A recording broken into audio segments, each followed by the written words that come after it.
Hello, I'm Victoria Delgado. I'm cardiologist with a specific focus on multimodality imaging in cardiovascular diseases, and I work in the Leiden University Medical Center. Myocardial strain is a measurement of myocardial deformation, how much lengthens a myocardial segment and how much shortens a myocardial segment.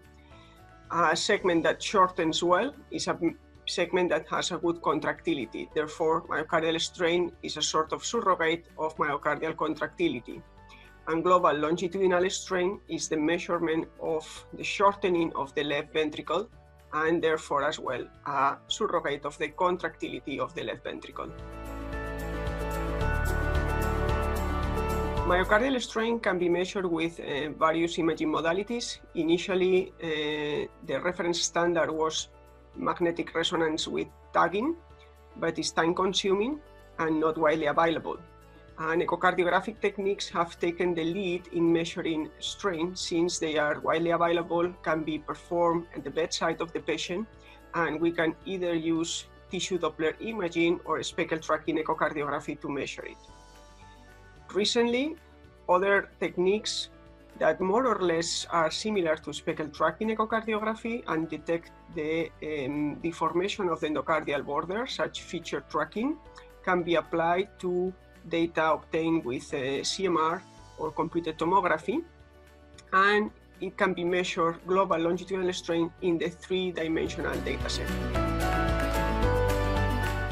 Myocardial strain, as I said, is a measurement of the left ventricular contractility or the function, and compared with ejection fraction, which is more widely available, it has shown that global longitudinal strain has a much better reproducibility in sequential measurements, interobserver variability, and also gives very robust assessment of left ventricular systolic function and detects much earlier than ejection fraction subtle abnormalities of the left ventricular contractility.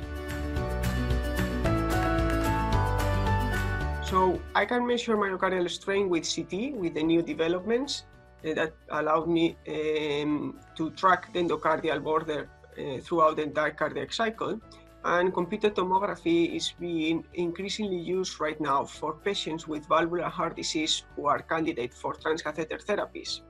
CT is the key imaging technique to assess the characteristics of the valve that is going to be treated, the dimensions of the aortic annulus, for example, when we refer a patient for transcatheter aortic valve implantation for TAVI, and the procedural access, whether the patient can go for transfemoral TAVI or it needs to be used another access such as transapical or transsubclavian.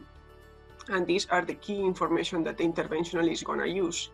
But before that, we also need to know the function of the ventricle, if the patient has other valvular heart diseases, and what is the calcification of the aorta, for example.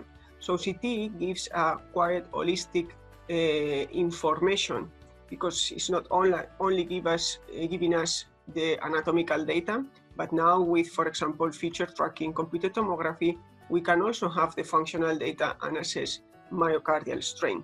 So therefore, we have the complete package, anatomical and functional information for patients who are being treated for valvular heart disease with transcatheter therapies.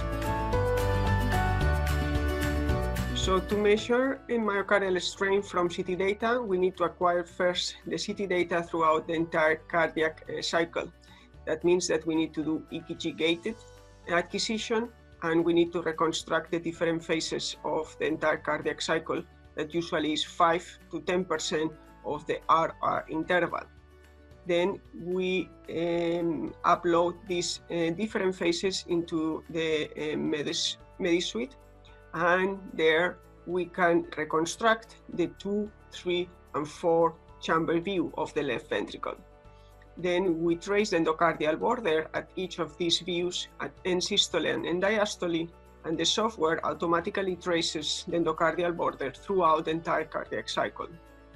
And it applies the Q-strain application, where we can measure then the longitudinal strain in each of the views, in the 2, 3, and 4 chamber view, and we can also reconstruct a bullseye plot with the global longitudinal strain value.